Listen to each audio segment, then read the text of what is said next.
You're probably wondering what the hell you just clicked on and why you're watching this video, and I don't blame you. You see, your subconscious, it got you here. The universe, it wants you to know the truth. And the truth is, before you can even improve yourself, you have to accept this.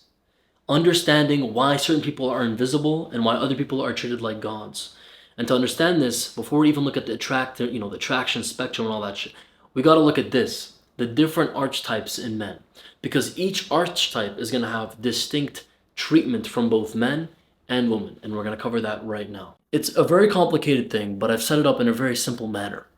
We have the different archetypes here on the very top: cute cell, pretty boy, robust pretty boy, handsome, the sinner, and the ogre. Now, to show you guys how quality of life differs per archetype, I've laid out and illustrated different rows. As you can see here, we have the row of respect, the row of trust, the row of female attention by age. Why do we put by age? Because as girls get older, their taste in what they find attractive in men changes. So I've put different age groups, as you can see here. We have 16 to 20-year-olds, 20 to 30-year-olds, 30 to 40-year-olds, and 40-year-olds and above. So what better than to start with the first archetype, which is that of a cute cell. Cute cell meaning cute, you kind of look something like this, like a Stranger Things actor. You got good skin, good hair, and you look very youthful, very, very youthful. In fact, you have no facial hair whatsoever, and you're going to be very appealing to younger women, right? You're not going to get called hot, you're not really masculine at all, actually, and you're pretty much just going to get called cute or maybe pretty.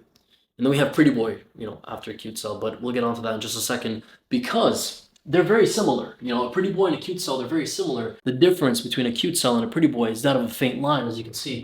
A very faint line. And as you can see here, the attention by age differs ever so slightly. 16 to 20-year-olds are going to love a cute cell. Cute cells they're amazing. Now, the problem with a cute cell is you can't really stay cute forever. When you reach your late 20s and 30s, being cute, you kind of look weird. You kind of look like a predator. It's not a good look on a man. So usually cute cells are short-lived and they shift on to other archetypes. Now, if you're a cute cell and you're watching this, my advice to you would be to settle down before your 30s. That way you can get you a really good girl and you won't have to worry about your looks when you get older. So anyways, cute cells are going to perform very much similar to that of a pretty boy in regards to female attention. They're going to be at an all-time high, as I mentioned. A lot of girls, even in their 20s and 30s, they stick to that archetype, surprisingly, especially nowadays. So they still do pretty well with 20 to 30-year-olds. And then, of course, 30s to 40s and 40s and above, that's a different story. Now, because of their feminine look, cute cells don't get a lot of respect from men. So for that, they're marked down to just one little tally of respect. And for trust, they're all the way up there. You can trust a cute cell. They're not intimidating whatsoever. If a girl's going to approach anyone, it's going to be that of a cute cell or a pretty boy. They're not intimidating. Now, these two are very similar, so I grouped them up for you guys, as you can see. I keep mentioning pretty boys. It's the next archetype. Chico Lachowski fits this perfectly. And you can kind of see how when he got older, he's still good looking, but he loses that appeal, that prettiness. And that's normal. That's how it is. Pretty boys usually have like a masculine trait on their face, something that sticks out, something that's a bit more intimidating. So deeper set eyes, for instance. A pretty boy's frame and physique is going to be a bit more frail, on the frailer side, model-like sometimes, but nothing too crazy.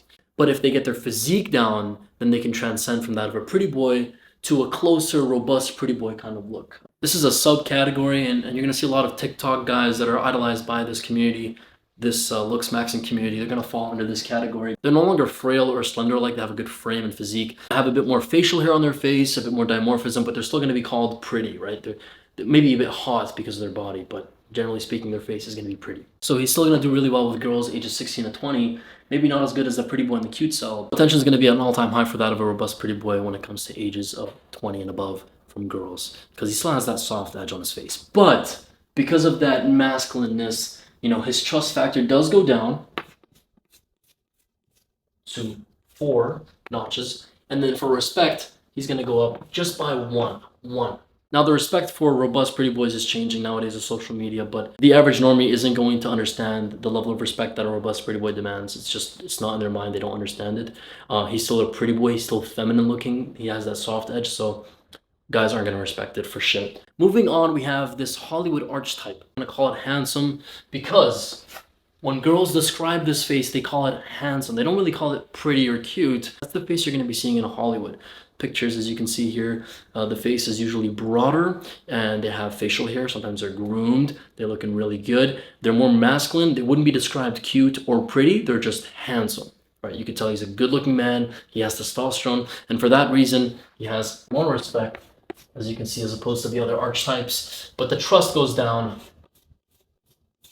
by one notch. Handsome face is going to be still intimidating to 16 to 20-year-old girls, so he doesn't do that well in comparison, but he has a very strong appeal amongst all ages and fronts. And when it comes to quality of life, you're not just talking about the partner that you're choosing. It's not just about attracting one romantic partner. It's about, having an edge in your career, in your relationships, and also the level of respect from men too is going to increase in comparison to the other archetypes. So I'd actually argue that this quality of life is going to be much higher than all the other ones. The sinner is going to be the bad boy. He's tall, he has tattoos, he's dark, he has a tan. He gives off that bad boy look, and thus the name sinner, I just came up with it. But yeah, he's basically dominant looking, and they kind of look something like this. This archetype is going to be great for women that are older. Younger women are actually going to be intimidated by this. Not as much as the ogre. We'll get onto that in just a second, but I'll demonstrate to you how much respect he has for men, and it's going to be a solid 4 ticks. 4 ticks when it comes to respect from men.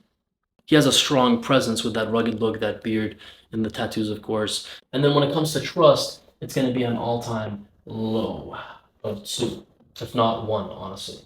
But we'll just put it at 2, meaning he's very intimidating. And as a result, when it comes to girls that are younger, it's not going to work out too great. Now, if you're a bad boy, depending on how good looking you are, you could still do great with girls, but ages 40 and above, he's going to be amazing, right? These girls have been in relationships and marriages where they're just dissatisfied. The guy's too nice, he follows the rules, they're settled down, and they want to enjoy life a bit more, and that's why the bad boy, the sinner, might be a bit more appealing. Married women are going to love this guy, so if you're in that archetype and you're into older women, then you're practically set. Anyways, when it comes to the ogre is going to be this bulky, bearded, not necessarily bearded, but masculine looking faces that's a bit too robust looking. He's going to look caveman-like. Generally speaking, they're balding, they have issues with their hair, and it's very short hair usually. And because of the hair loss and everything, he's probably much older, and he doesn't care too much about women. But as a result, men have very strong respect for this type of guy. You're going to see a lot of them at the gym, on steroids, or just bulked up to oblivion. That's what the ogre looks like. He's intimidating, and as a result, he has little to no trust, very low in comparison to the other archetypes. And when it comes to how he performs with women, it's going to be devastatingly low with younger women, girls in their mid-ages, and even up to their 40s. And then past 40s, they can be a bit more appealing. But yeah, the ogre falls short in comparison to all the other archetypes. Generally speaking, you want to fall into these 3 categories. These other 2 are just subcategories that I covered. And if you can transcend from that of a cute cell to a bit more handsome-like, you can enjoy a long, fulfilling life where you're having appeal on all fronts and all ages, and you're not losing your features as you get older. So hopefully this gives you an understanding as to why some men are invisible to women and men, and why other men are, gods to men and women. So this has been Male Archetype Spectrum. So yeah, let me know if you guys like this video, this style, down below in the comments, and I'll do more for you guys. See you in the next one.